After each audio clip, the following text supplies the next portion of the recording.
ഇന്ന് റസിയയുടെ ആദ്യ രാത്രിയാണ്. അതെ, ഒട്ടും പ്രതീക്ഷിക്കാതെയാണ് ഇങ്ങനൊരു വിവാഹമുണ്ടായത്. അവൾ ഒരു നിമിഷം ആ മണിയറയിൽ നിന്ന് ഭയത്തോടെ നോക്കി. എന്നാൽ അല്പസമയം കഴിഞ്ഞപ്പോൾ വാതിൽ തള്ളി തുറന്നുകൊണ്ട് ഒരാൾ ആ റൂമിലേക്ക് പ്രവേശിച്ചു. അവൾ ഞെട്ടിത്തെറിച്ച് എഴുന്നേറ്റു.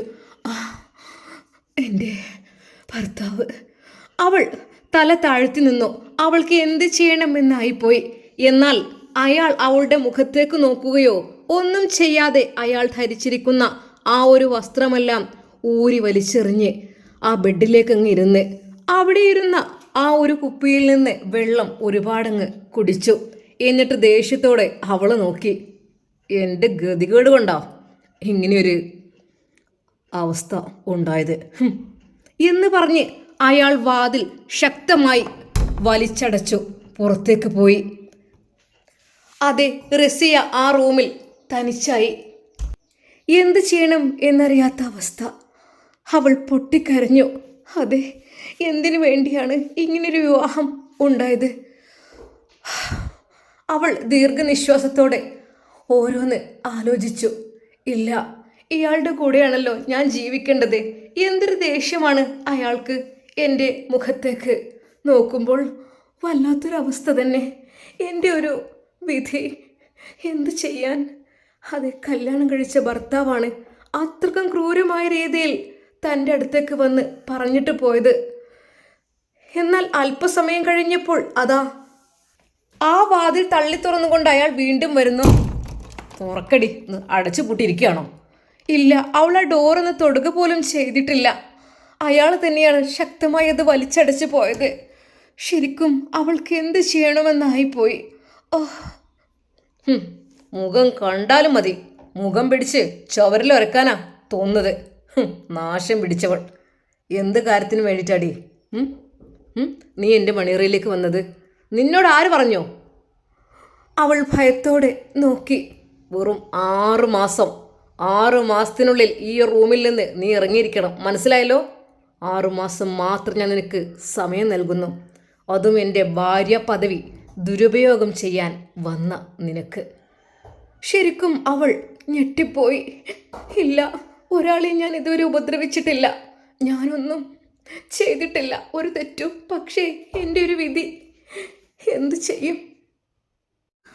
അവൾ ആ ഓർമ്മയിലേക്ക് കടന്നു. അത് വിവാഹത്തിൻ്റെ ആദ്യ ദിവസം തന്നെ തൻ്റെ ഭർത്താവ് തന്നോട് ക്രൂരമായി പെരുമാറുകയാണ്. കാരണം മറ്റൊന്നുമല്ല, അവൾ ആ ഒരു ഓർമ്മച്ചുഴിയിലേക്ക് ആഴ്ന്നിറങ്ങി. അറയ്ക്കൽ തറവാട്ടിൽ വലിയ വിവാഹ പാർട്ടി നടന്നുകൊണ്ടിരിക്കുകയാണ്.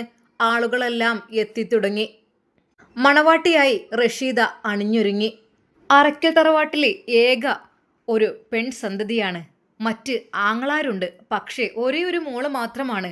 അതും ഹുസൈൻ അലി സാഹിബിൻ്റെയും ആമിനത്താത്തയുടെയും പുന്നാര മോള്. കാണാൻ അതീവ സുന്ദരിയാണ്. അവളുടെ നിക്കാഹിൻ്റെ ദിവസമാണ് ഇന്ന്. അങ്ങനെ ആ തറവാട്ടിൽ അത് വളരെയധികം ഗംഭീര ആഘോഷങ്ങൾ നടന്നുകൊണ്ടിരിക്കുകയാണ്. പുതിയാപ്പിളയും അവൻ്റെ കൂട്ടുകാരും അതാ നിക്കാഹിന് വേണ്ടി വന്നു. റഷീദയെ നല്ല രീതിയിൽ അണിയിച്ചൊരുക്കിയിട്ടുണ്ട്. എന്നാൽ റസിയ അവിടുത്തെ ഒരു വേലക്കാരി എന്നതിലുപരി അത് ചെറുപ്പകാലത്ത് ഉമ്മയും ബാപ്പയും നഷ്ടപ്പെട്ട ഒരു കുട്ടിയെ അറക്കൽ തറവാട്ടുകാര് അവര് വളർത്തുകയായിരുന്നു. അതാണ് റസിയ. റസിയ അവിടുത്തെ ജോലികൾ ചെയ്തുകൊണ്ടും എല്ലാം ചെയ്തുകൊണ്ടും അങ്ങനെ നിന്നു. എന്നാൽ എല്ലാവർക്കും ആ വീട്ടിലത്തെ ഹുസൈൻ സാഹിബിനൊഴികെ ബാക്കി എല്ലാവർക്കും അവളോട് ഒരല്പം ദേഷ്യമാണ്. കാരണം അവൾക്ക് കൂടി ഈ വീടിന്റെ സ്വത്ത് കൊടുക്കേണ്ടി വരുമോ എന്ന് അവർ ഭയന്നിരുന്നത്. ആമിനത്താത്ത പറയും, നിങ്ങൾക്ക് എന്തിന്റെ കേടാ? ഒരു ഉമ്മയും ബാപ്പയും മരണപ്പെട്ടു പോയെന്ന് വിചാരിച്ചിട്ട് ഒരു കുട്ടിയെ നിങ്ങളിങ്ങനെ ഏറ്റെടുക്കണോ?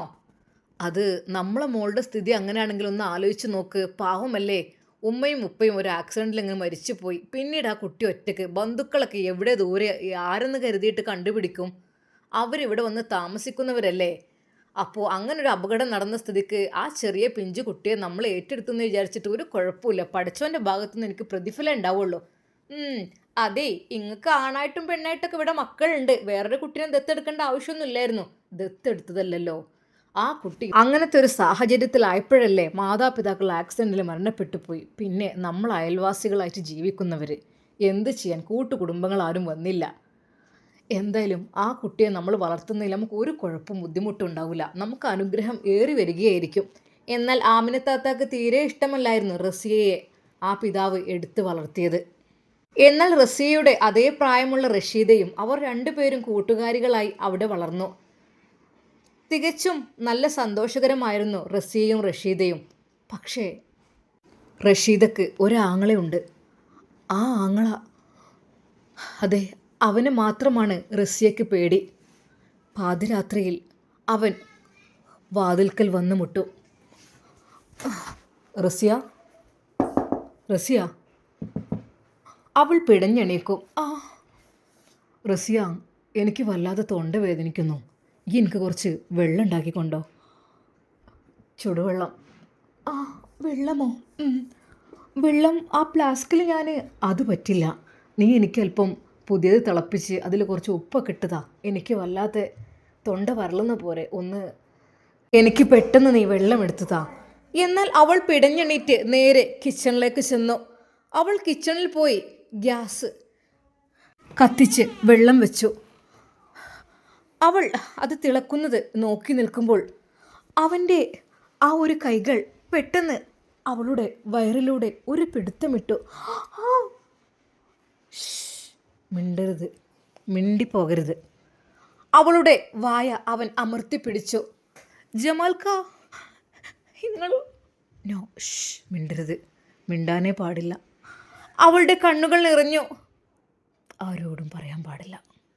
പിന്നെ ഞാൻ ഇങ്ങനെ ചെയ്ത് നീങ്ങാൻ ആരോടെയും പറഞ്ഞിട്ടുണ്ടെങ്കിൽ പിന്നെ നിനക്ക് ഈ വീട്ടിൽ നിന്ന് ഇറങ്ങേണ്ടി വരും, തെരുവിൽ അലയേണ്ടി വരും. എന്താ ആ സ്ഥിതി വേണോ?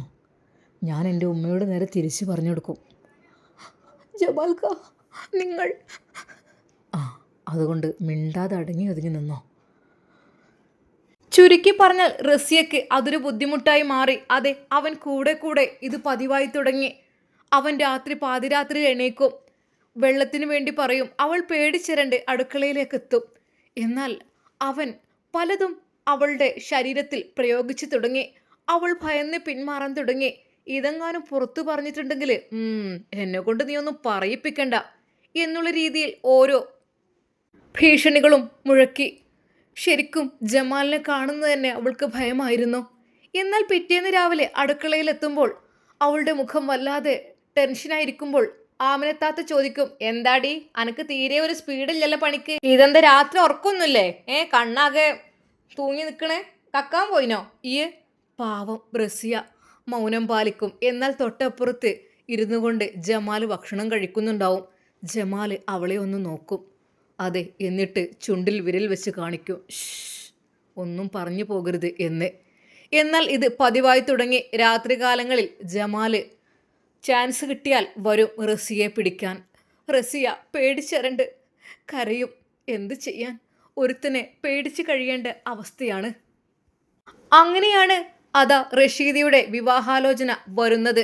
അതും വലിയ തറവാട്ടിൽ നിന്ന്, ഇവരെക്കാൾ ഇരട്ടി സ്വത്തുക്കളുള്ള തറവാട്ടിൽ നിന്നാണ് വരുന്നത്. അതും ഒരു ബിസിനസ്മാനെ, വളരെയധികം വലിയ പടർന്നു പന്തലിച്ച ബിസിനസ്സുള്ള ഒരാളാണ് അവളെ കാണുവാൻ വേണ്ടി വന്നത്. കാണാൻ സുന്ദരൻ, സുമുഖൻ, എല്ലാത്തിനും ഉപരി നല്ല തറവാടി, നല്ല സമ്പത്ത്, സ്വത്ത് എല്ലാം കൂടിച്ചേർന്നവർ. അതെ, റസിയക്ക് അവളുടെ വിവാഹമെന്ന് കേട്ടപ്പോൾ അല്പം ടെൻഷൻ തോന്നി. ഒന്നുകൊണ്ടുമല്ല, റഷീദ നല്ലതാണ്. പക്ഷേ അവൾ പോയി കഴിഞ്ഞാൽ എനിക്ക് എൻ്റെ പ്രൊട്ടക്ഷൻ കുറച്ച് കുറയുമോ എന്ന് തോന്നുന്നു. കാരണം പകൽ മുഴുവൻ റഷീദയും റസിയയും ഒരുമിച്ച് നടക്കും. അവളെ എപ്പോഴും റഷീദ ഹെൽപ്പ് ചെയ്യും. ആമിനുമ പലപ്പോഴും എതിർക്കും, എന്തിനാടി നീ അവളെടുക്കുന്ന പണി നീ എടുക്കുന്നത്? ഇങ്ങോട്ട് പോന്നാ ഉമ്മ, അവൾ എന്നെ പോലൊരു പാവം പെണ്ണില്ലേ. പാവം എന്ന് വിചാരിച്ച് തലയിൽ കയറ്റിയതാ പ്രശ്നമായത്. എന്നാൽ പകൽ അവൾ ഉണ്ടായത് കൊണ്ട് തന്നെ ജമാൽ അവളുടെ അടുത്തേക്ക് അടുക്കില്ല. രാത്രി കാലങ്ങളിൽ അവന് സ്ഥിരം ഹോബിയായി മാറുകയായിരുന്നു. ഇതെങ്ങാനും നീ റഷീദയോടെങ്ങാനും പറഞ്ഞു കഴിഞ്ഞാൽ ഞാൻ നിന്നോട് കുറച്ചില്ലാത്തത് പറയും. അതായത് നീ എന്നെ റൂമിലേക്ക് വിളിച്ചു കൊണ്ടുപോകാൻ വന്നു, അങ്ങനത്തെ രീതിയിൽ ഉമ്മയോട് പറഞ്ഞാൽ ആ നിമിഷം ഉമ്മ നിന്നെ കേൾക്കാലോ, അറിയാലോ ഉമ്മനെ കുറിച്ച്. അതുകൊണ്ട് എല്ലാം ക്ഷമിച്ച് സഹിച്ചിവിടെ നിന്നോണം. അറക്കൽ തറവാട്ടിലെ ആ ഒരു മകൻ അത്രക്കും ദുഷ്ട സ്വഭാവമുള്ള ആളായിരുന്നു ജമാൽ. അനിയന്മാരൊക്കെ പാവാണ്, അനിയന്മാർ വീട്ടിലുണ്ടാവാറുമില്ല. പക്ഷേ ഇവനാണ് കുറച്ച് അങ്ങനെയാണെങ്കിൽ ഇവന് കല്യാണം കഴിപ്പിച്ച് കൊടുത്തൂടെ എന്ന് വരെ റസിയക്ക് തോന്നിയിട്ടുണ്ട്. അങ്ങനെയതാ റഷീദയുടെ വിവാഹ ദിവസം. എല്ലാവരും അറക്കൽ തറവാട്ടിലേക്ക് ഒരുമിച്ച് കൂടിക്കൊണ്ടിരുന്നു. വളരെയധികം മനോഹരമായ പന്തലുകളും ലൈറ്റുകളും തോരണങ്ങളും എല്ലാം ഒരുങ്ങിക്കഴിഞ്ഞു. ലക്ഷക്കണക്കിന് കോടിക്കണക്കിന് രൂപ വിലമതിക്കുന്ന ആഡംബരങ്ങൾ കൊണ്ട് അവിടെ ആകെ അവരുടെ സമ്പന്നത കാണിച്ചു. അങ്ങനെ പുതിയാപ്ലച്ചക്കൻ വന്ന് കയറുന്നു. അവരുടെ ആളുകളും പെട്ടെന്നാണ് എവിടെ മണവാട്ടി, മണവാട്ടി എവിടെ എന്നുള്ള ആ ഒരു ചോദ്യം.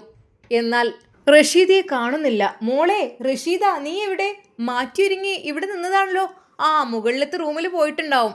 അവൾ അണിഞ്ഞൊരുങ്ങാൻ പോയതായിരിക്കും തോഴിമാരുടെ കൂടെ. അവിടെയാകെ നോക്കി, മുകളിലുള്ള എല്ലാ റൂമിലും നോക്കി, താഴെയും നോക്കി, എവിടെയും കാണുന്നില്ല റഷീദയെ.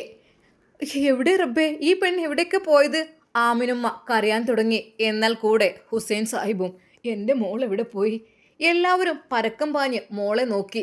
എന്നാൽ ഈ സമയത്ത് പുതിയാപ്പിളയും അതിൻ്റെ കൂടെ വന്ന പെങ്ങന്മാരും ആളുകളെല്ലാവരും എവിടെ, മണവാട്ടി എവിടെ എന്നുള്ള ആ ഒരു ചോദ്യത്തിനു മുമ്പിൽ അവർ ശരിക്കും പരുങ്ങിപ്പോയി. എന്നാൽ പെട്ടെന്ന് ആമിനുമ്മ റസിയുടെ കൈകൾ പിടിച്ചു വലിച്ച് അവൾക്കായി ഒരുക്കിയ മണിയറയുടെ ആ ഭാഗത്തേക്ക് പിടിച്ചു വലിച്ചു കൊണ്ടുപോയി. എന്താ ഉമ്മ ചെയ്യുന്നത്? എന്താ? എന്നാൽ അപ്പോഴേക്കും ഹുസൈൻ സാഹിബും അങ്ങോട്ടെത്തിയിരുന്നു. എന്താ മോള് ഒരു കാര്യം ചെയ്യണം. എന്ത് പാപ്പ? അത് മോളെ, നമ്മൾ റഷീദ മോളെ കാണുന്നില്ല. എന്നാൽ ഈ സമയം ആമിനുമ പറയടി, സത്യം പറ. നീ അറിയാതെ അവൾ എങ്ങോട്ടും പോകില്ല. സത്യം പറ. നിന്നോട് പറയാതെ എങ്ങോട്ടും അവൾ പോവില്ല. നിനക്കറിയാം അവൾ എങ്ങോട്ടാ പോയതെന്ന്. ഇല്ലുമ്മ, സത്യമായിട്ടും ഞാൻ അറിഞ്ഞിട്ട് പോലും ഇല്ല. അറിയാം, സത്യം പറയടി എന്ന് പറഞ്ഞ് ആമിനുമ്മ അവളുടെ നേരെ കൈയൊങ്ങി. എന്നാൽ അതാ ഹുസൈൻ സാഹിബ് അത് തടുത്തു. എന്താ നീ ചെയ്യുന്നത്? ആ പെണ്ണിന് നീ എന്താ ചെയ്യുന്നത്? അവള് സത്യം പറയുന്ന കുട്ടിയാണ്. മോൾക്കറിയുമോ? ഇല്ല ബാപ്പ, ഒരിക്കലും എനിക്കറിയില്ല. എന്നോടൊന്നും പറഞ്ഞിട്ടുമില്ല. എല്ലാം പറയാറുണ്ട്, പക്ഷെ ഒന്നും പറഞ്ഞിട്ടില്ല. അതെ, ആമിനുമ്മയുടെയും ഹുസൈൻ സാഹിബിൻ്റെയും മകൾ ആരുടെയോ കൂടെ ഒളിച്ചോടി പോയിരിക്കുന്നു. എന്നാൽ ആമിനുമ്മക്ക് തോന്നിയ ബുദ്ധി, ഇനി എന്ത് ചെയ്യും? ഇവിടെ ആകെ ആളുകൾ നിറഞ്ഞു. എല്ലാ കുടുംബക്കാരും VIP-കളും എല്ലാവരും നിറഞ്ഞ ഈ ഒരു സമയത്ത് ഈ മോള് ഒളിച്ചോടി പോയി എന്നുള്ള വിവരം ആരെങ്കിലും അറിഞ്ഞു കഴിഞ്ഞാൽ എന്തൊരു മോശമാണ്. എന്നാൽ ഈ സമയം അതാ മണവാളൻ ചെക്കൻ്റെ ആളുകൾ, എവിടെ നിങ്ങളുടെ മണവാട്ടി എവിടെ? ഈ സമയത്ത് ജമാൽ ആങ്ങള മുന്നോട്ട് വന്നിട്ട് പറഞ്ഞു, ക്ഷമിക്കണം, നിങ്ങൾ തൽക്കാലം അഡ്ജസ്റ്റ് ചെയ്യണം.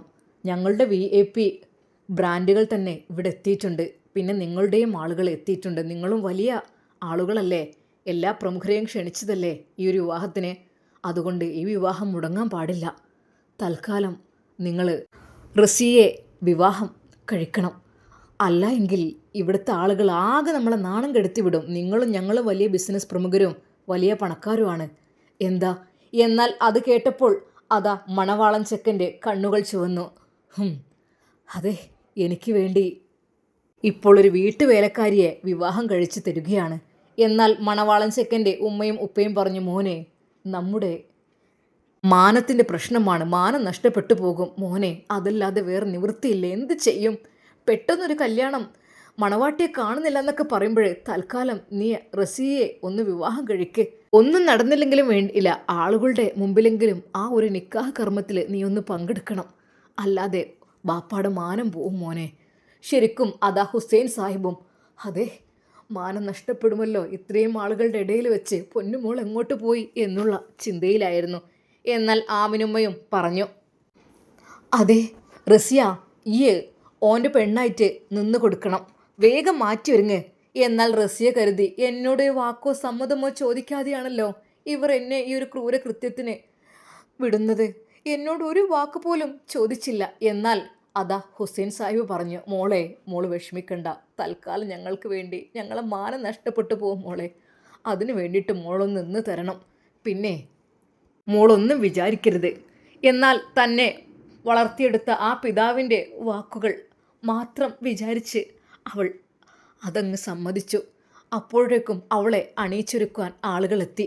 എല്ലാവരും അണിയിച്ചൊരുക്കലും സാരി ചുറ്റലും ആഭരണങ്ങൾ ധരിപ്പിക്കലും എല്ലാം ചെയ്തപ്പോൾ ശരിക്കും ഒരു സുന്ദരി പെണ്ണായി മാറി നമ്മുടെ റസിയ. അങ്ങനെയതാ പന്തലിലേക്ക് അവളെ ആനയിച്ചു. മേക്കപ്പിൻ്റെ ശക്തി കൊണ്ട് തന്നെ റസിയ ഏതെന്നോ റഷീദ് ഏതെന്നോ തിരിച്ചറിയാൻ പറ്റുന്നില്ലായിരുന്നു ആർക്കും. അങ്ങനെ കോടീശ്വരനുമായുള്ള വിവാഹം അവിടെ വെച്ച് നടന്നു. അതെ, ആ ആദ്യരാത്രിയാണ് റസിയ ഇന്ന് ആ റൂമിൽ കിടന്ന് പരുങ്ങുന്നത്. എന്നോട് തൻ്റെ ഭർത്താവ് പറയുകയാണ്, നിന്റെ മുഖം തന്നെ കാണുന്ന എനിക്ക് ഇഷ്ടമല്ല. അതെ, വേറെ ഗതിയില്ലാത്തത് കൊണ്ട് മാനം നഷ്ടപ്പെടുന്ന കരുതി മാത്രമാണ് നിന്നെ വിവാഹം കഴിച്ചത്. അവൾ വളരെ സങ്കടപ്പെട്ടു. എന്ത് ചെയ്യും, എൻ്റെ ജീവിതം ഇങ്ങനെയായിപ്പോയി.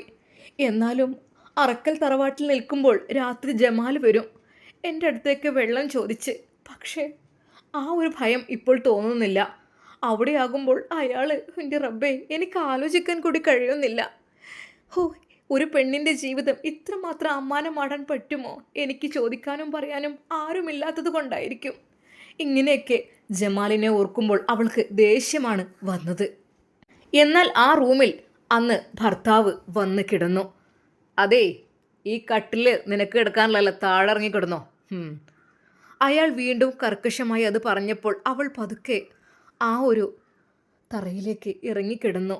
അതെ, ഒരു ബെഡ്ഷീറ്റോ പുതപ്പോ ഒന്നുമില്ല. ആകപ്പാട് തണുത്തുറഞ്ഞു പോകുന്ന അവസ്ഥ. എങ്കിലും അവൾ അവളുടെ ആ ഒരു ഷാള് വിരിച്ചു. അതുകൊണ്ട് തന്നെ അവൾ പുതപ്പും പുതച്ചു, നിലത്തും വിരിച്ചു. ആ രീതിയിൽ അവൾ പതിവ് പോലെ അവൾ എന്നും കൃത്യമായി എണീക്കുന്ന സമയം 4 മണിക്ക് അവൾ എഴുന്നേറ്റു. രാത്രി ഉറക്കമൊന്നും കിട്ടിയില്ലെങ്കിലും കൃത്യനിഷ്ഠ അവളെ ഉണർത്തി. വേഗം അവൾ അതാ ഫ്രഷായി ഉളൂഹ് ചെയ്ത് നമസ്കരിച്ചു. നേരെ അടുക്കളയിലേക്ക് പോയി.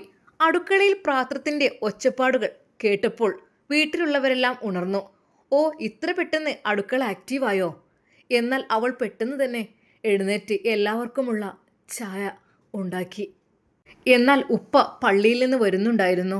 ഉപ്പ മരുമകളുടെ ഒരു സ്വഭാവം കണ്ടപ്പോൾ ഉപ്പാക്ക് ഒത്തിരി ഇഷ്ടപ്പെട്ടു. മോൾ ഇത്ര നേരത്തെ ഒന്നും എനിക്കാരും ചായ തരാറില്ല. സ്നേഹത്തോടെ അയാളുടെ ഉപ്പ അതാ അവളെ അഭിനന്ദിച്ചു. സന്തോഷത്തോടെ, മോൾ ഒന്നുകൊണ്ടും വിഷമിക്കണ്ട. ഇവിടുത്തുകാർക്ക് ചിലപ്പം സ്വഭാവത്തിലൊക്കെ നല്ല മാറ്റം ഉണ്ടാവും.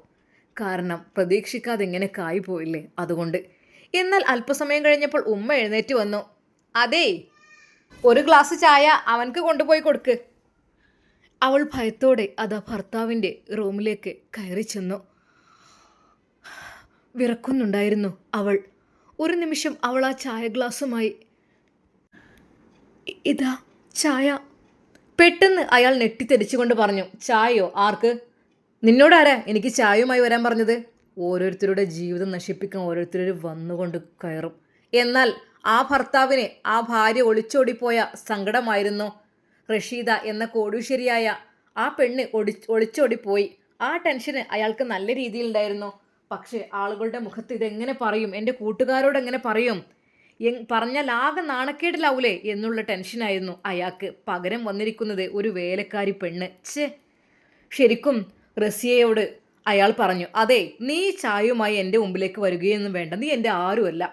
തൽക്കാല നിമിഷത്തിന് വേണ്ടി ഒരു കാട്ടിക്കൂട്ടൽ, അതും ആളുകളുടെ ഇടയിൽ നിന്നൊന്ന് രക്ഷപ്പെടാൻ വേണ്ടിയിട്ട് എന്ന് കരുതി നീ ഒരുപാട് ഭാര്യ ചമഞ്ഞ് ഇങ്ങോട്ട് കയറി വരണ്ട, മനസ്സിലായല്ലോ എന്ന് പറഞ്ഞുകൊണ്ട് അവൾ കൊണ്ടുപോയി കൊടുത്ത ആ ഒരു ഗ്ലാസ് ചായ അയാൾ നിലത്തേക്ക് എറിഞ്ഞു പൊട്ടിച്ചു.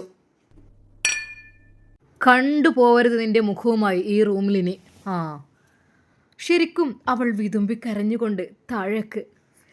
അതെ, ക്ലീൻ ചെയ്തിട്ട് പോയാൽ മതി. അദ്ദേഹത്തിൻ്റെ ആ ഒരു ഗൗരവമുള്ള വാക്കുകൾ. അവൾ ഓരോ കുപ്പിച്ചെല്ലുകളും പെറുക്കിയെടുത്തു. താഴെ പോയി ഒരു തുണിയെടുത്ത് കൊണ്ടുവന്ന് അതാ ചായയെല്ലാം ഒപ്പിയെടുത്തു. നല്ലോണം വൃത്തിയാക്കി തുടക്ക് എന്ന് പറഞ്ഞുകൊണ്ട് അയാളുടെ ആ കാലുകൾ കൊണ്ട് ഒരൊറ്റ തട്ട് അവളെ. ശരിക്കും അവൾ ഇരുന്ന് തുടക്കുന്ന അവൾ അവിടെ മലർന്നടിച്ച് വീണു. എൻ്റെ ജീവിതത്തിലേക്ക് കടന്നു വന്നൊരു സാധനം എന്ന് പറഞ്ഞ് അയാൾ ചവിട്ടുമെതിച്ചുകൊണ്ട് അതാ താഴേക്ക് ഇറങ്ങിപ്പോയി. അവൾ വിങ്ങി പൊട്ടിക്കരഞ്ഞു. എന്ത് ചെയ്യും, എൻ്റെ ഒരു അവസ്ഥ. ഇനി ഒരിക്കലും ആ വീട്ടിലേക്ക് പോകാനും എനിക്കാവില്ല. ജമാൽ എന്നെ ഉപദ്രവിക്കും. ആമിനത്താത്തിയാണെങ്കിൽ അതിലേറെ. റബ്ബേ, ഞാൻ എന്താ ചെയ്യുക? ഇവിടെ ഉമ്മാക്കും ഒരു ജാതി സ്വഭാവം, അയാൾക്കും പാവം ബാപ്പ മാത്രമുണ്ട്, അല്പം ഒരു ദയുള്ള ആള്. എങ്ങനെയെങ്കിലും ഇവിടെ തന്നെ പിടിച്ചു നിൽക്കുകയെന്ന് വെച്ചാൽ ഈ റൂമിലേക്ക് പ്രവേശിക്കരുതെന്ന് പറഞ്ഞു. ഇനി എന്താ ഞാൻ ചെയ്യുക? എങ്കിലും അവൾ അവിടെ ക്ഷമിച്ചു നിന്നു. അവിടെയുള്ള ഭക്ഷണ സാധനങ്ങളെല്ലാം അവൾ ഉണ്ടാക്കി. എന്നാൽ ഇത് റസിയ ഉണ്ടാക്കിയതാണ് എന്ന് പറഞ്ഞാൽ അവൻ കഴിക്കില്ല. ഉമ്മയോട് ചോദിക്കും, ഇത് റസിയ ഉണ്ടാക്കിയതാണോ? മോനെ, ഇത് അവളുണ്ടാക്കിയതാണ്. എന്നാൽ എനിക്ക് വേണ്ട എന്ന് പറഞ്ഞ് അവൻ പ്ലേറ്റും ഭക്ഷണവും അടക്കം എറിഞ്ഞു പൊട്ടിച്ചു പോകും. ഇത് സ്ഥിരം ഹോബിയായി തുടങ്ങി. ഉമ്മാക്കും തോന്നി, എന്നിപ്പത് ഞാനിങ്ങനെ അവനക്ക് വെച്ച് വിളമ്പോൾ എന്നെക്കൊണ്ട് കഴിയോ? എന്നാൽ ഉമ്മ ഒരു ഐഡിയ പ്രയോഗിച്ചു. അതേ, റസിയ ഇപ്പോഴേ കുക്കിങ്ങിന് വരാറില്ല. ഓള് ക്ലീനിങ്ങാണ് ചെയ്യാറുള്ളത്. ഓ, എന്നാൽ പിന്നെ ഒന്ന് സമാധാനത്തോടുകൂടി കഴിക്കാലോ. എന്നാൽ റസിയ ഉണ്ടാക്കിയ ഭക്ഷണം തന്നെയായിരുന്നു. അവൻ വളരെയധികം ടേസ്റ്റോടു കൂടി അത് കഴിച്ചു. അതുവരേക്കും അവൻ ഹോട്ടലിൽ പോയായിരുന്നു കഴിച്ചിരുന്നത്. ഉമ്മ, നിങ്ങൾ ഉണ്ടാക്കിയ ഭക്ഷണം എന്തൊരു ടേസ്റ്റാണ്.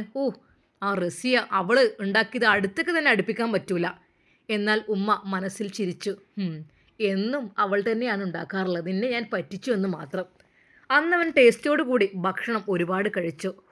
ഇന്നെങ്കിലും ഒന്ന് ഹോട്ടൽ ഫുഡ് ഒഴിവാക്കാനായല്ലോ. മറ്റേതെന്നും അസത്തിൻ്റെ കൈകൾ കൊണ്ടുണ്ടാക്കിയത് ഞാൻ എങ്ങനെ കഴിക്കും? ചുരുക്കി പറഞ്ഞാൽ റസിയക്ക് അവിടെ പൂർണ്ണമായ അവഗണന ലഭിച്ചുകൊണ്ടിരുന്നു. അന്ന് ജോലിയെല്ലാം കഴിഞ്ഞ് റസിയ അവിടെ ഇരിക്കുമ്പോൾ ഉമ്മ പെട്ടെന്ന്, അല്ല ഇതെന്താ ഇരിക്കുന്നത്? ഉമ്മ, ഞാനെൻ്റെ ജോലിയെല്ലാം തീർത്തു. ജോലിയെല്ലാം തീർത്തു അല്ലേ? ജോലി തീർത്തെന്ന് വിചാരിച്ച് ഇവിടെ ഇരിക്കാൻ പറ്റുമോ? എത്ര മറ്റു ജോലികളുണ്ട്.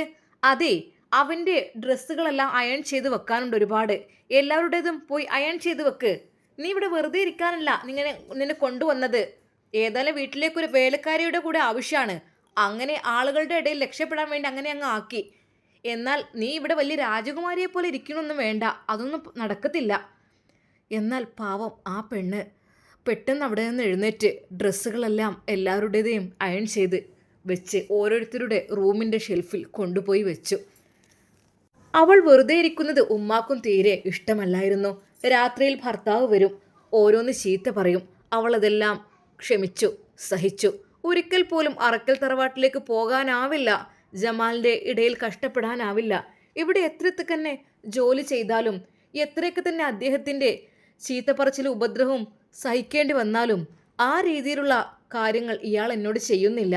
എൻ്റെ ഭർത്താവാണ്. എന്നിട്ട് പോലും അവളെല്ലാം ക്ഷമിച്ചു. ഇവിടെ ഒരു ജോലിക്കാരിയായി, വേലക്കാരിയായിട്ട് ഇവിടെ അങ്ങ് കഴിഞ്ഞുകൂടാം. അതെ, അവർ തരുന്നത് ഭക്ഷിച്ച്.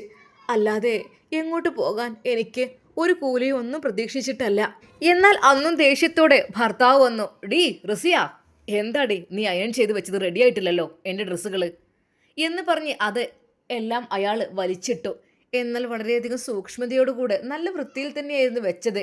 അവളോടുള്ള ദേഷ്യം എങ്ങനെയെങ്കിലും തീർക്കുവാൻ വേണ്ടിയിട്ട് അയാൾ അവൾക്ക് വീണ്ടും പണി കൊടുത്തുകൊണ്ടിരുന്നു. എന്നാൽ അതെല്ലാം കണ്ട് ഉമ്മ ചിരിക്കും. എന്താടി, നിനക്കൊന്ന് നല്ല രീതിയിൽ വൃത്തിയായി ചെയ്തു കൊടുത്തൂടെ അവൻക്ക്? നിന്നെ ഇവിടെ വീട്ടിലേക്ക് കയറ്റിയതും പോരാ ഇപ്പോൾ. അങ്ങനെ അത്രക്കും ഉപദ്രവങ്ങൾ, വിഷമങ്ങൾ സഹിച്ച് ആ പെൺകുട്ടി അവിടെ കഴിയുന്നു. ക്ഷമയുടെ നെല്ലിപ്പലക വരെ അവൾ കണ്ടു. ഉമ്മയുടെ ഓരോ വാക്കുകൾ കേട്ടാൽ ചിലപ്പോൾ മരിക്കാൻ പോലും തോന്നും. വല്ലാത്തത് നേരത്താണ് നീ ഇങ്ങോട്ട്. അവൾ ഒരുത്തൻ്റെ കൂടെ ചാടിപ്പോയപ്പോഴേക്കും നിന്നെയാണല്ലോ അവൻ്റെ തലയിൽ കെട്ടിവെച്ചത്. വെറും വീട്ടുവേലക്കാരിയായ നിന്നെ. എൻ്റെ മോനെ എത്രമാത്രം പ്രതാപമുള്ള ആളാണ്. അവൻക്ക് ഒരു വേലക്കാരി പെണ്ണിനെ അയ്യേ ആലോചിക്കാൻ കൂടി കഴിയുന്നില്ല. കുറച്ച് ദിവസം കൂടി ഇവിടെ നിൽക്ക്, എന്നിട്ട് നല്ലൊരു പെണ്ണിനെ അവൻക്ക് വേണ്ടി കണ്ടെത്തണം. അല്ല നിന്നെപ്പോലുള്ള ഈ ഒരു വേലക്കാരികളല്ല അവൻക്ക് വേണ്ടത്. എൻ്റെ കുഞ്ഞിനാകെ മടുത്തു ജീവിതം തന്നെ. എന്നാൽ ഈ സമയം അവളുടെ ഭർത്താവും ആലോചിക്കുകയായിരുന്നു, ഇത്രമാത്രം പ്രതാപമുണ്ടായിട്ടും ഇത്രമാത്രം സ്ഥാനമുണ്ടായിട്ടും അവൾ എന്നെ വിട്ടു പോയല്ലോ. ആ പെണ്ണ് റഷീദ, അതെ, ഞാൻ വിവാഹം കഴിക്കാൻ വിചാരിച്ച പെണ്ണ് മറ്റൊരുത്തൻ്റെ കൂടെ പോയിച്ചേ. എനിക്ക് ആകെപ്പാടെ നാണക്കേട്. അവൻ ആ ഒരു ടെൻഷനിലായിരുന്നു. തൽക്കാലം എൻ്റെ ആളുകളുടെ മുമ്പിൽ വെച്ചങ്ങ് രക്ഷപ്പെട്ടു എന്നതിനുള്ളൂ. യഥാർത്ഥ സത്യം അറിയുമ്പോൾ അവരെല്ലാവരും എന്നെ കളിയാക്കും, അതുറപ്പാണ്. റസിയയോട് അത്രയധികം ക്രൂരമായായിരുന്നു അവൻ ദിവസവും പെരുമാറിയിരുന്നത്. ഉമ്മയും തന്നെ. ചുരുക്കി പറഞ്ഞാൽ ഒത്തിരി കഷ്ടപ്പാട് എന്ന് തന്നെ പറയാം. എന്നാൽ ഈ സമയം ഹുസൈൻ സാഹിബ് പറയും, ഞാൻ റസിയ മോളെടുത്തുനിന്ന് പോയി നോക്കിയിട്ട് വരാം. എന്നാൽ ആമിനും, എന്തിന്? സ്വന്തം മോള് മറ്റൊരുത്തൻ്റെ കൂടെ ഒളിച്ചോടി പോയിക്കണ്. എന്നിട്ടിപ്പോൾ നിങ്ങൾ അവളെ സുഖവിവരം അന്വേഷിക്കാൻ പോകണ്ട. അവൾ അവിടെ കഴിഞ്ഞോട്ടെ, ഒരു വേലക്കാരിയെങ്കിലും. അവളങ്ങനെ തിരിച്ചു വന്നാലേ ആകപ്പാടെ നിങ്ങൾ ഇനിയും പെടും. നീ എന്തൊക്കെയാ പറയുന്നത്? അവൾക്ക് ഉമ്മയും ഉപ്പയും ഇല്ലാത്തതല്ലേ? അത് പറഞ്ഞിട്ട് കാര്യമില്ല. അവളെ കൊണ്ടുവരികയേ വേണ്ട. 2 ദിവസം ഇവിടെ വന്ന് വേണ്ടെന്ന് പറഞ്ഞില്ലേ? സമ്മതിച്ചില്ല അവർ. അന്നും റസിയുടെ ഭർത്താവ് ഓഫീസിലേക്ക് ഇറങ്ങി. അവൻ്റെ മനസ്സിൽ മുഴുവൻ റഷീദയെക്കുറിച്ചുള്ള ചിന്തകളായിരുന്നു. ആ പെണ്ണ് ചതിച്ചു പോയത് എന്തുകൊണ്ടായിരിക്കും എന്നെ? എന്നിട്ട് എനിക്കൊരു വേലക്കാരിയെ തലക്ക് വെച്ച് കെട്ടിത്തന്നു, താൽക്കാലിക ആശ്വാസത്തിന് വേണ്ടിയിട്ട്. അയ്യേ, എൻ്റെ കുടുംബവും കൊള്ളാം, ഒക്കെ കൊള്ളാം. എന്നാൽ അവൻ ഓരോന്ന് ആലോചിച്ചുകൊണ്ട് യാത്ര ചെയ്യുന്നതിനിടയിൽ അറിയാതെ അവൻ്റെ കയ്യിൽ നിന്ന് നിയന്ത്രണം വിട്ടോ എന്ത് സംഭവിച്ചു അറിയില്ല. വലിയൊരു ലോറി അതാ നേരെ അവൻ്റെ കാറിന് നേരെ ചീറിപ്പാഞ്ഞെടുത്തു വന്നു. വലിയൊരു ആക്സിഡൻ്റ് അവിടെ സംഭവിക്കുന്നു. ബോധം നഷ്ടമായ അവനെ കാർ വെട്ടിപ്പൊളിച്ചാണ് എടുത്തത്. അത്യാഹിത വിഭാഗത്തിലേക്ക് പ്രവേശിച്ചു. അവൻ്റെ ഉമ്മയും ഉപ്പയും എല്ലാവരും വിവരമറിഞ്ഞ് ഓടി. എന്നാൽ അവളും ഒരു നിമിഷം എത്രയായാലും ഭർത്താവല്ലേ എന്ന് കരുതി അവളും ഞാനും പോരട്ടെ. എങ്ങോട്ട്? ഒരു വീട്ടുവേലക്കാരിയായ നീയെ എങ്ങോട്ട് പോരാൻ? അവിടെ നിന്നോ എന്ന് ഉമ്മയുടെ ആ ഒരു ഗർജനം വീണ്ടും. എന്നാൽ അദ്ദേഹം പറഞ്ഞു, നമ്മുടെ മകൻ്റെ ഭാര്യയല്ലേ എത്രയായാലും, വേണ്ടെന്ന് പറഞ്ഞില്ലേ? ഒരു വീട്ടുവേലക്കാരത്തിനെ അങ്ങോട്ട് കൊണ്ടുപോകുന്നും വേണ്ട. എടി, നിന്റെ മകൻ അത്യാസന്ന നിലയിൽ കഴിയുമ്പോഴും നിന്റെ ഒരു മാറ്റം കാട്ടൽ എന്ന് പറഞ്ഞ് ഭർത്താവ് അവരെ ചീത്ത പറഞ്ഞിരുന്നു. അങ്ങനെ ഹോസ്പിറ്റലിൽ എത്തിയപ്പോൾ ആകപ്പാടെ അവൻ്റെ സ്ഥിതി വളരെയധികം അതീവ ഗുരുതരമായിരുന്നു. അതേ, ഒന്നും പറയാൻ പറ്റിയിട്ടില്ല, സീരിയസ് ആണ്. അതായത് ആകെ എന്തൊക്കെ ഒന്നും മിണ്ടുകയോ കണ്ണു തുറക്കുകയോ ചെയ്തിട്ടില്ല. ചെറിയൊരു മിടിപ്പ് മാത്രമുണ്ട്. എങ്ങനെ രക്ഷിക്കാൻ പറ്റും എന്നൊന്നും പറയാൻ പറ്റില്ല. ഇനി ഒരു പക്ഷേ രക്ഷപ്പെട്ടാൽ തന്നെ കാലാകാലം കിടപ്പുള്ള അവസ്ഥയായിരിക്കും. ഒരിക്കലും എഴുന്നേറ്റ് നടക്കുവാൻ കഴിയില്ല. എന്നാൽ അത് കേട്ട് ആമിനുമ്മ ഞെട്ടി. എൻ്റെ മകൻ്റെ ജീവിതം നശിച്ചോ? ഒക്കെ നശിപ്പിച്ചു. അവളെ കാരണം കൊണ്ടാണ്, അവളെ കല്യാണം കഴിച്ചത് കൊണ്ടായിരിക്കും എൻ്റെ മോൻക്ക് ഇങ്ങനെയൊക്കെ സംഭവിച്ചത്. ഹുസൈൻ സാഹിബ് അവരെ ആശ്വസിപ്പിച്ചുകൊണ്ട് പറഞ്ഞു, നീ എന്തേ പറയുന്നത്? അങ്ങനെയതാ അവർ ഹോസ്പിറ്റലിൽ 2 പേരും നിൽക്കാൻ തുടങ്ങി. ചുരുക്കി പറഞ്ഞാൽ ആമിനുമ്മക്ക് പെട്ടെന്ന് മടുത്തു എന്ന് തന്നെ പറയാം. ഇനി ആവില്ല, മോൻ്റെത് നന്നാക്കിയിട്ട് നോക്കിയിട്ടും അവൻ രക്ഷപ്പെടും എനിക്ക് തോന്നുന്നില്ല. അവൻ കണ്ടില്ലേ, ആ കിടത്തം കിടക്കുകയാണ്. ഇവിടെ ഒരു ഹോം നേഴ്സിനെ വെക്ക്. ഹോം നേഴ്സിനെ വെച്ചിട്ട് അവൾ നോക്കിക്കോളും. ഇനി ബാക്കിയൊന്നും കഴിയൂല.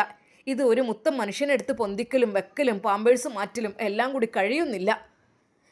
എന്നാൽ ഈ സമയം പലതവണ അവൾ ചോദിച്ചതാണ്, ഉപ്പ ഞാനും വരട്ടെ ഹോസ്പിറ്റലിലേക്ക്?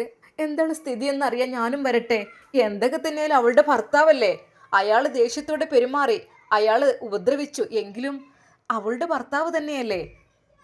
ആ ഒരു സ്ഥാനത്തിൻ്റെ ഉറപ്പിൽ അവൾ ചോദിച്ചു. ആദ്യമൊക്കെ ഉമ്മ എതിർത്തു.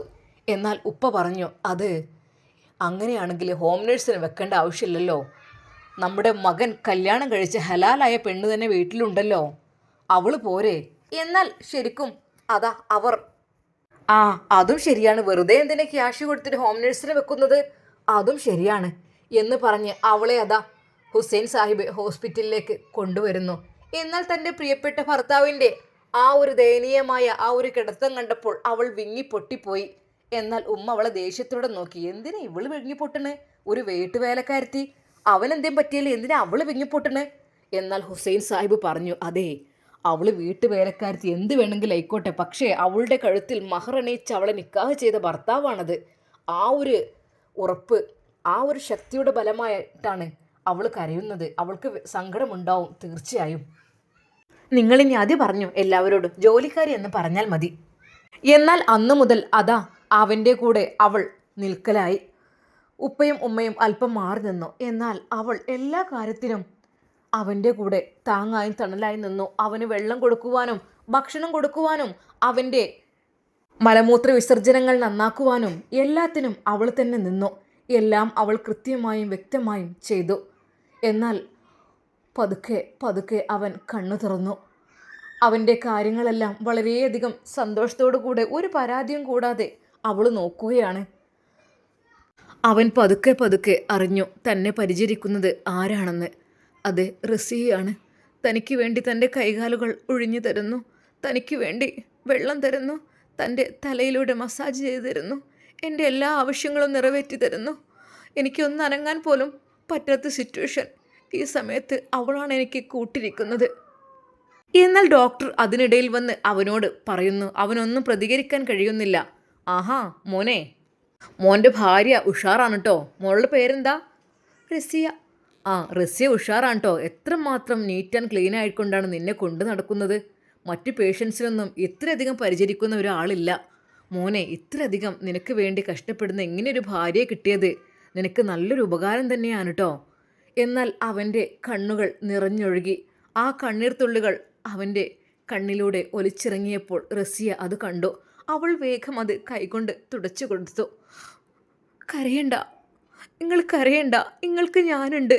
എന്നാൽ വീണ്ടും ആ ഒരു വാക്കുകൾ അവൻ്റെ ചെവിയിൽ പതിച്ചപ്പോൾ ശരിക്കും അവന് അവളെ ഒന്ന് വാരിപ്പുണരണം എന്ന് തോന്നി. അതെ, അവളോട് മാപ്പപേക്ഷിക്കുന്ന രീതിയിൽ അവൻ്റെ കണ്ണുകൾ നിറഞ്ഞൊഴുകി. കരയണ്ട, എന്തിനു കരയുന്നത്? നിങ്ങൾക്ക് എന്തിനു ഞാനില്ലേ ഇവിടെ? കരയണ്ട. സ്നേഹത്തോടെ അവൾ ഓരോ നിമിഷങ്ങളും അവൻ്റെ അടുക്കൽ തള്ളി നീക്കി. അതെ, പതുക്കെ അവൻ കണ്ണു തുറന്നു. അവൻ്റെ അസുഖം കുറേശ്ശെ അങ്ങ് ഭേദമായി തുടങ്ങുന്നു. ആ കണ്ണുകൾ തുറന്ന് അവൻ അവളുടെ മുഖത്തേക്ക് നോക്കിയപ്പോൾ അവന് വല്ലാത്ത സങ്കടം. ചുണ്ടുകൾ പതുക്കെ ചലിപ്പിച്ചുകൊണ്ട് പറഞ്ഞു, റസിയ, മാപ്പു മോളെ, എന്നോട് ക്ഷമിക്കണം. ഞാൻ ഇക്ക കരയല്ലേ, നിങ്ങളിങ്ങനെ കരഞ്ഞാലോ? അദ്ദേഹത്തിൻ്റെ കണ്ണുകൾ തുടച്ചത് കൊടുത്തു. അദ്ദേഹത്തിൻ്റെ തലയിലൂടെ പതുക്കെ തലോടി. മുറിവുള്ള സ്ഥലങ്ങളിലെല്ലാം മരുന്ന് വെച്ചു കൊടുത്തു. അങ്ങനെ സ്നേഹം ചേർത്ത് ചേർത്ത് അവൾ അദ്ദേഹത്തിൻ്റെ ആ ഒരു മനോവിഷമം പതുക്കെ പതുക്കെ മാറ്റിയെടുത്തു. ഇന്ന് അവനെ ഡിസ്ചാർജ് ചെയ്യുന്ന ദിവസമാണ്. എന്നാൽ ഈ സമയം ഹുസൈൻ സാഹിബ് പറഞ്ഞു, എങ്ങനെയുണ്ട് എൻ്റെ പൊന്നു മോൻക്കിപ്പോൾ? അവൾ അവിടെ എത്തിയപ്പോൾ എല്ലാം മാറിയില്ലേ? എല്ലാം കണ്ടില്ലേ? കണ്ടൂടാത്ത അവളാണ് അവനെ നോക്കാനുണ്ടായത്. നമ്മുടെ മകൻക്ക് ഇപ്പോൾ എത്രയെന്ന് വിചാരിച്ച് ഹോം നേഴ്സിനെ നമ്മൾ വെക്കും? എത്ര മാസങ്ങൾ ഇങ്ങനെയായി. ഇന്ന് അവനെ ഡിസ്ചാർജ് ചെയ്ത് കൊണ്ടുവരികയാണ്. എന്തൊക്കെ തന്നെയാലും ആ പെൺകുട്ടി നല്ലൊരു ഭാഗ്യം നിറഞ്ഞ പെൺകുട്ടി തന്നെയാണ്. ഒരു പക്ഷേ ആദ്യത്തെ പെണ്ണാണ് അവൻ്റെ ഭാര്യയെങ്കിൽ എന്നോ ഇട്ടൊഴിവാക്കി പോയിരുന്നോ. പക്ഷേ ഈ പെണ്ണൊരിക്കൽ പോലും ഇട്ടു പോയില്ലല്ലോ. നല്ല മോളാണിത്. നേരെ അതാ ഹുസൈൻ സാഹിബ് അവളുടെ അരികിലേക്ക് ചെന്നു. മോളെ റസിയ, എൻ്റെ കുട്ടിക്ക് മോളുണ്ടായതുകൊണ്ട് വല്ലാത്തൊരു സമാധാനമായി. ഉപ്പ, അതെന്താ? എനിക്ക് എൻ്റെ കടമയാണല്ലോ അത്. ശരിക്കും അങ്ങനെയാണ് അവൾ പറഞ്ഞത്. അങ്ങനെ വീട്ടിലേക്ക് കൊണ്ടുവന്നു. അവന് കിടന്ന രീതിയിൽ തന്നെയാണ് കൊണ്ടുവന്നത്. എഴുന്നേറ്റിരിക്കാനോ ഒന്നിനും കഴിയില്ല. നട്ടെല്ലിനും ക്ഷതമേറ്റിട്ടുണ്ട് എന്നറിഞ്ഞു. അത് പതുക്കെ പതുക്കെ മാസങ്ങളെടുത്തേ മാറുകയുള്ളൂ. അതുവരേക്കും നല്ല പരിചരണം വേണം. അങ്ങനെ അതാ നമ്മുടെ റസിയ അവൻ്റെ കൂടെ തന്നെയായി. ആ റൂമിലേക്ക് അവൾക്കൊന്ന് കടക്കുവാനോ ഒന്നിനും അനുവാദമുണ്ടായിരുന്നില്ല. ഒരിക്കലും ഈ റൂമിൽ നീ കണ്ടുപോകരുത്. 6 മാസം കഴിഞ്ഞാൽ എൻ്റെ ഭാര്യ പദവി ഒഴിവാക്കി നീ പോകണം എന്ന് പറഞ്ഞു. എന്നാൽ ആ ദിവസം അവൾ കരയുകയാണ്. എന്നാൽ അവൻ ചോദിച്ചു, എന്തു പറ്റി റസിയ, നീ എന്തിനാ മോളെ കരയുന്നത്? ഇക്ക, ഇന്ന് വിവാഹം കഴിഞ്ഞിട്ട് 6 മാസം തികയാണ്. ഇന്ന് ഞാൻ പോകേണ്ട ദിവസമല്ലേ? എൻ്റെ ഇക്കയെ വിട്ടിട്ട് ഞാൻ എങ്ങനെ പോകും? ഇക്ക, നിങ്ങളെ പരിചരിക്കാൻ എനിക്ക് പകരമായി ഒരാളെ നോക്കണ്ടേ? ആരായിരിക്കും? എൻ്റെ ഇക്കയെ നല്ല രീതിയിൽ അവളെ നോക്കുമോ? അതെ, ഇന്നെൻ്റെ അങ്ങ് പറഞ്ഞ ഡേറ്റിൻ്റെ ദിവസമാണ്. 6 മാസമായി ഞാൻ ഇറങ്ങാണ്. റസിയ, അദ്ദേഹത്തിൻ്റെ കണ്ണുകൾ നിറഞ്ഞു. അതെ ഇക്ക, ഞാൻ വെറും ഒരു കൂട്ട് ഡ്രസ്സ് മാത്രമേ ഞാൻ എടുക്കുന്നുള്ളൂ. ഇതൊക്കെ നിങ്ങൾ വാങ്ങിത്തന്നല്ലേ. ഇനി ആരാണ് പുതിയതെന്ന് വെച്ചാൽ അവൾക്ക് കൊടുക്കാം. ഇന്ന് ഞാൻ ഇറങ്ങേണ്ട ദിവസമാണ്. എൻ്റെ കാലാവധി ഇവിടെ കഴിഞ്ഞു.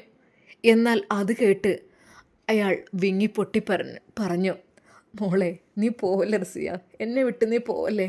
അല്ല, എൻ്റെ കാലാവധി 6 മാസമല്ലേ? അത് ഇന്നത്തോടു കൂടി തീർന്നു പോവാണിക്ക. ഇനി എനിക്കിവിടെ അവകാശമില്ലല്ലോ. സോറി മോളെ, എന്നോട് ക്ഷമിക്കണം. 6 മാസമല്ല, ജീവിതകാലം അവസാനം വരെ എൻ്റെ കൂടെ നീ വേണം. നീ എന്നെ വിട്ടു പോവല്ലേ മോളെ? സ്നേഹത്തോടെ അവളെ അയാൾ ചേർത്ത് പിടിച്ചു. തുരുതുരെ ചുംബനങ്ങൾ അർപ്പിച്ചു. മോളെ റസിയ, എന്നെ വിട്ട് നീ പോവരുത്. എനിക്ക് നിന്നെ മനസ്സിലാക്കാൻ കഴിഞ്ഞില്ല. നിൻ്റെ സ്നേഹത്തോളം വലിയൊരു സ്നേഹം വേറെ ആർക്കും എനിക്ക് തരാൻ കഴിഞ്ഞില്ല. എന്നാൽ അത് കണ്ട് ആ ഉമ്മയും ഉപ്പയും സന്തോഷിച്ചു. അതെ, ഹുസൈൻ സാഹിബിൻ്റെ കണ്ണുകൾ നിറഞ്ഞു. മോളെ റസിയ, പോവല്ലേ മോളെ? എൻ്റെ മോനെ ഈ നിലക്കാക്കി തീർത്തത് ഇപ്പോഴിതാ എൻ്റെ മോൻ ചാരിയിരിക്കാൻ തുടങ്ങി. ഈ നിലക്ക് വരെ ആക്കി തീർത്തത് നീയാണ്. അതുകൊണ്ട് പൊന്നു മോളെ, പോവരുത്. ഞങ്ങൾ മോളുടെ കാല് പിടിക്കാം. എന്നാൽ ആ വീട്ടുകാരുടെ സ്നേഹം കണ്ട് അവൾ കരഞ്ഞു പോയി. ഉപ്പ, ഇന്ന് 6 മാസം തികഞ്ഞാൽ പോകണമെന്ന് ആ ഡയറിയിൽ എഴുതി വെച്ചിട്ടുണ്ട്. ഇദ്ദേഹം ഒരു ഒപ്പിട്ടിട്ടുണ്ട്. അതിനപ്പുറം നിന്ന് കഴിഞ്ഞാൽ പിടിച്ചു വലിച്ച് പുറത്തിറക്കും എന്നുള്ളതാണ് എഴുതിയിട്ടുള്ളത്. അവൾ ആ ഡയറി കാണിച്ചു കൊടുത്തു. എന്നാൽ ആ യുവാവ് ആ ഒരു ഡയറി ചീന്തിക്കളഞ്ഞു. എന്നിട്ട് പറഞ്ഞു, മോളെ, ആ സമയത്തെ ദേഷ്യത്തിന് എന്തൊക്കെയോ ചെയ്തു പോയി, എന്നോട് ക്ഷമിക്കണം, ഒരിക്കലും ഞങ്ങളെ വിട്ട് നീ പോവരുത്. അവരുടെ ആ ഒരു അഭ്യർത്ഥന മാനിച്ച് അവൾ അവിടെ തന്നെ നിന്നു. എന്നാൽ അവൻ്റെ സ്നേഹം കൂടിക്കൂടി വന്നു. അവന് പതുക്കെ എഴുന്നേറ്റ് നടക്കുവാൻ ശ്രമിക്കുന്നു. തോളിലൂടെ കൈയിട്ട് അവൾ സപ്പോർട്ടായി നിന്നു. കുറഞ്ഞ മാസങ്ങൾ കൊണ്ട് അവൻ്റെ അസുഖങ്ങളെല്ലാം ഷിഫയായി. ഭേദമായി. അവർ രണ്ടുപേരും സന്തോഷത്തോടു കൂടി ജീവിക്കാൻ തുടങ്ങി. പലപ്പോഴും ക്ഷമ ചോദിക്കും, എന്നോട് ക്ഷമിക്കണം റസിയ, നിന്നോളം സ്നേഹമുള്ളൊരു പെണ്ണ് ദുനിയാവിലുണ്ടാവില്ല. അങ്ങനെ അവൻ്റെ അസുഖമെല്ലാം മാറി അവർ നല്ല സുഖസുന്ദരമായ ദാമ്പത്യ ജീവിതത്തിലേക്ക് കടന്നു. എന്നാൽ ഒരു ദിവസം അവൾ പറഞ്ഞു, എൻ്റെ പ്രിയപ്പെട്ട ഭർത്താവേ, നമുക്ക് വീട്ടിലേക്കൊന്ന് പോകാം. എന്നെ പോറ്റി വളർത്തിയ ഉമ്മയും ഉപ്പയൊക്കെ ഉണ്ടവിടെ, ഒന്ന് കാണാൻ പോകാം. പ്രത്യേകിച്ച് ആ ഉപ്പ എന്നെ അത്രയധികം നോക്കിയിട്ടുണ്ട്. മോളെ റസിയ, എൻ്റെ പൊന്നു മോള് പറയുന്നത് എന്തും ഞാൻ അനുസരിക്കും. ഞാൻ അതിന് ബാധ്യസ്ഥനാണ്. കാരണം എന്നെ ഒരു മനുഷ്യനാക്കി മാറ്റിയെടുത്തത് നീയാണ്, എൻ്റെ ശരീരവും മനസ്സും. എന്നോട് ക്ഷമിക്കണം മോളെ, എല്ലാം. അങ്ങനെ റസിയയും ഭർത്താവും അറയ്ക്കൽ തറവാട്ടിലേക്ക് പോകുന്നു, വളരെയധികം ആഡംബരമായ കാറിൽ. എന്നാൽ ഈ സമയം അവിടെ ആമിനുമ്മയും ഹുസൈൻ സാഹിബും അവരുടെ മൂത്ത മകൻ ജമാലും ഉണ്ടായിരുന്നു. ശരിക്കും ആഡംബരക്കാറിൽ വളരെയധികം സന്തോഷത്തോടു കൂടി കടന്നു വരുന്ന മകൾ റസിയെ കണ്ടപ്പോൾ ഹുസൈൻ സാഹിബ് എഴുന്നേറ്റു. മോളെ, കയറി വരൂ, മോനെ വരൂ. എന്നാൽ ആമിനുമ്മ ശരിക്കും ഞെട്ടി. അപ്പോൾ അവിടുത്തെ വേലക്കാരി ആയിട്ടല്ലേ അവർ കൊണ്ടുപോയത്? എന്നിട്ടിപ്പോൾ സന്തോഷത്തോടു കൂടിയാണല്ലോ തിരിച്ചു വരുന്നത്. എന്നാൽ ജമാലും ഒരു നിമിഷം ഞെട്ടി അവളെ കണ്ടപ്പോൾ. എന്നാൽ ഈ സമയം സ്നേഹത്തോടെ ഭർത്താവ് അവളെ ചേർത്ത് പിടിച്ച് അവളോട് എന്തൊക്കെയോ കിന്നാരങ്ങൾ ചൊല്ലുന്നത് ജമാല് കണ്ടു. എന്നാൽ ഒരു നിമിഷം അവൾക്ക് തോന്നിപ്പോയി, തന്നെ ഉപദ്രവിച്ച ജമാലിനെ ഒന്ന് പറഞ്ഞു കൊടുത്താലോ എന്ന്. കാരണം അത്രയധികം തന്നെ ബുദ്ധിമുട്ടിച്ചിട്ടുണ്ട് അവൻ. എപ്പോഴും ആരോടെങ്കിലും പറഞ്ഞാൽ നിന്നെ പുറത്താക്കും എന്നുവരെ ഭീഷണിപ്പെടുത്തിയിരുന്നു. ജമാല് അയാളെ കണ്ടപ്പോൾ ശരിക്കും ഒന്ന് ഞെട്ടി. എന്നാൽ ഒരു നിമിഷം അവൾ ജമാലിൻ്റെ അടുത്തേക്ക് ചിരിച്ചു വന്നുകൊണ്ട് പറഞ്ഞു, ജമാൽക്ക, എൻ്റെ ഭർത്താവിനോട് ഞാൻ ആ കാര്യങ്ങളൊക്കെ ഒന്ന് തുറന്നു പറയട്ടെ, നിങ്ങളെന്ന് പറയരുതെന്ന് പറഞ്ഞ കാര്യങ്ങൾ. എന്നാൽ അത് കേട്ട് ജമാല്, മോളെ ക്ഷമിക്കണം റസിയ, അറിയാതെ തെറ്റുപറ്റി പോയതാണ്, ക്ഷമിക്കണം, ഒരിക്കലും ഇനി എൻ്റെ ഭാഗത്തുനിന്ന് ഒന്നും ഉണ്ടാവില്ല, ദയവായി നീ ക്ഷമിക്കണം. അപ്പോഴത്തെ ആ സിറ്റുവേഷൻ എനിക്ക് നിന്നോടുള്ള ഇഷ്ടം കൊണ്ട് അങ്ങനെയൊക്കെ ആയിപ്പോയതാണ്, ക്ഷമിക്കണം മോളെ. എന്നാൽ അയാൾ താന്ന് കൂന്ന് ശരിക്കും അവളോട് മാപ്പ് പറഞ്ഞു. എന്നാൽ ഈ സമയം അവൾ നേരെ തൻ്റെ ഭർത്താവിൻ്റെ അരികിലേക്ക് ചെന്നു.